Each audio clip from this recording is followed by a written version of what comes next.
Hey guys, coming in this morning with another mid-year top 10. This one we're going to do the 122-pound super bantamweight division. This division is getting better and better. This was the division that sucked ass when Rigondeaux was on top of it. But now it is getting better. Now that it's kind of wide open and there's entertaining guys willing to fight each other and stuff like that. So let's bust it out and see how it's going heading into the third quarter of the year. Nobody dropped out of the top 10, but we did have one addition. So now we have a three-way tie for the 10th position. I'm going to start with the new guy first, and it's former unified champion Guillermo Rigondeaux. He's come back to 122 since that ridiculous attempt to move up and beat Lomachenko, which, again, I told everybody he was going to get the shit beat out of him, and he did, and he quit. So he's had two fights so far this year. He's won both by knockout. His last one was just this past Sunday on the 23rd of June when he took on Rio Tsuki, who's a former world champion and a guy floating around the top 10. And it was a WBC title eliminator. So I believe now he's in line for a world title shot. He put himself at risk brawling with Tsuki. He was actually losing the fight. He looked like he got hurt a couple times, but he shook that off and scored an explosive 8th-round TKO. A great left hand landed. And the guy still has the timing and precision. I'm not sure if he should brawl the way he does at 38 years old, go from one extreme to another, but he is still talented, and I'm interested in seeing what he does against Ray Vargas or Kimochi Comida, because that's who he's in line to fight. But, another fight that I would love to see is him and Brandon Figueroa, because Figueroa is also fighting. Excuse me. He's also fighting at 122, and he's with the PBC as well, where Rigondeaux is with the PBC now. So, gonna be interesting to see when he comes back and who he does it against. But it was a big win. I do expect him to fight before the end of the year. Hopefully, it's a title shot against the winner of Vargas and Comida. If not, then like I said, Brandon Figueroa. Still tied for 10th is former world title challenger Franklin Manzanilla. And actually, I just did featherweight yesterday talking about Shakur Stevenson. And, I didn't even write this down because the news literally came out yesterday. But Franklin Manzanilla, man, what a year he's having in terms of getting opponents. He got the world title shot against Vargas in February, knocked Vargas down in the third round, almost knocked him out, really put his name out there.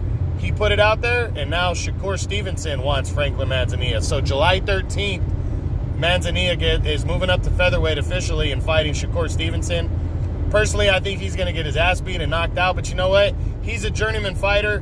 Before he upset Ronnie Rios last year, and that's what he was going in against Vargas. Nobody gave him a chance, and he knocked Vargas down, almost knocked him out.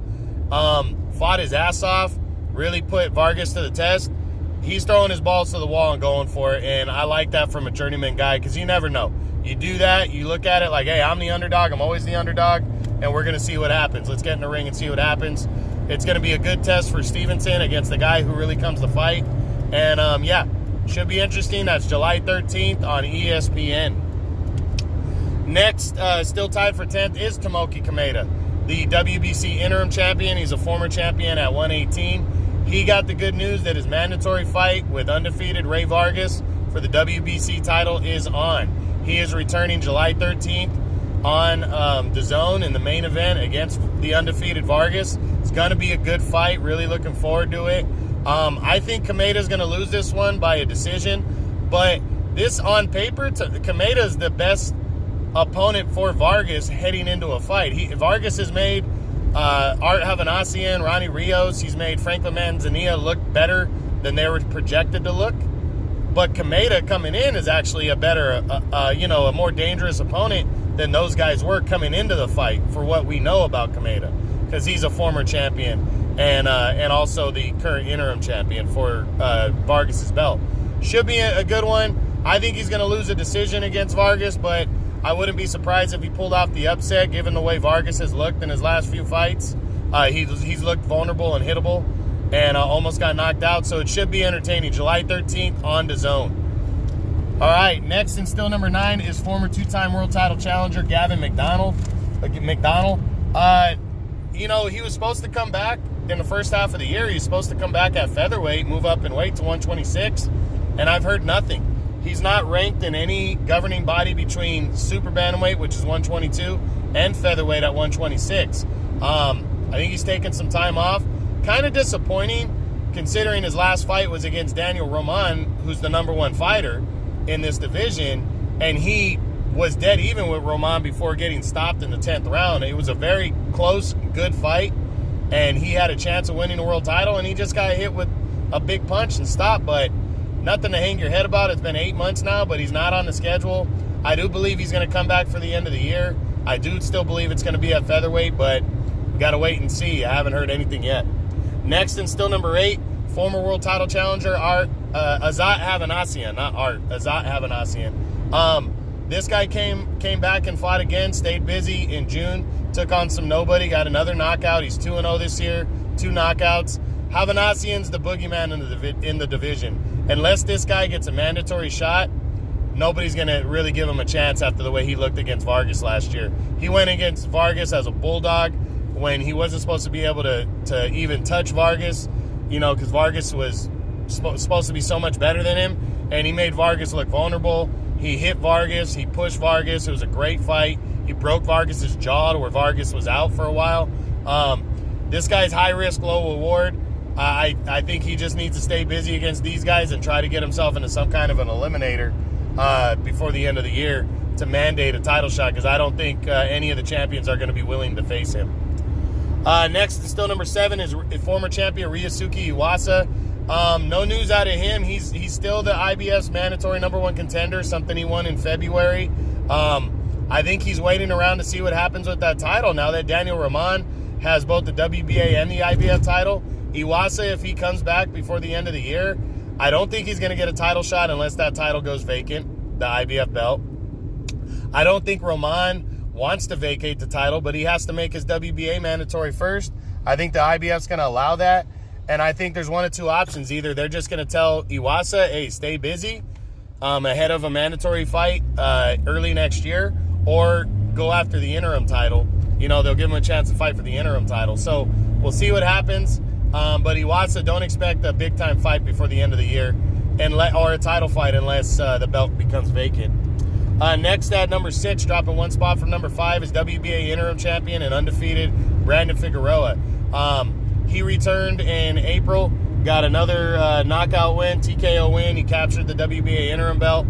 Now he's defending it against some guy named Javier Chacon in the main event of a FS1 card on August 24th. This guy's entertaining as fuck. If you like his brother, Omar Figueroa Jr., you're going to love Brandon Figueroa. He fights just the same way his brother does. He can take punches. He dishes them out. But he doesn't have that blitzing one-punch knockout to where the fight's going to end so early. So it's going to be a fun, entertaining scrap. Again, I'd love to see him and Regan Diao fight before the end of the year. But I do like Figueroa. He's entertaining as hell. Next, at number 5, dropping 1 spot from number 4, is Isaac Dogbe, former world champion. He's currently ranked 6th by the WBO right now. He challenged Emmanuel Navarrete for the WBO belt in a rematch back in May, and he got the shit beat out of him. The first time he got beat up and lost a clean decision, but it was competitive. This time was non-competitive. Navarrete from the start dominated Dogbe. Dogbe got hurt. I think he got knocked down a total of 4 times. And the referee should have stopped the fight way early. His dad should have threw in the towel way early. He did not. And this guy really got hurt. And finally his dad stopped the fight in the 12th round way too late. Nothing to hang his head about for Dogbe, though. He tried. He lost. Navarrete's just taller, longer, and is a fucking bulldog. He fights hard. And Dogbe fights hard, but he was already planning on going to 126 anyways in his next fight. And he's going to do that now. He made it official that he's moving up to featherweight. So I really hope, though, he takes some serious time off and recovers. I hope he's not hurt from that fight with Navarrete, and he comes back before the end of the year strong, at featherweight, and doesn't push himself too hard in too big of a fight just yet. Next at number 4, moving up 2 spots to number 6, is former IBF champion TJ Dahani. What a performance out of this guy. He came in and in April, at the end of April, challenged Daniel Roman in a unification bout. I really thought he was overmatched in this one. And early on, it looked like Roman was overwhelming him. And actually, Roman put him down. But Dahani won the middle rounds and was really on it. And he almost hurt and stopped Roman in the 7th round. It was a good fight going into the championship rounds. Roman found his second win, though, late in the fight. And he dominated and almost stopped Dahani again. It went to the scorecards where Roman got a majority decision. But Dahani showed me that he's better than I thought he was. And he's a serious top 5 guy right now. Strong performance. A lot of accolades. I got to give the guy props. He's a great fighter. He got beat up in that fight, though, so he should take some serious time off, come back for the end of the year strong. But, you know, really good performance. Got to hand it to him. No shame in losing to the top guy in the division, and no shame when you're attempting to unify belts. Next, and still number 3, is Undefeated Ray Vargas. Well, he got the good news that he's making his mandatory defense against Kimochi Comida. I talked about that earlier.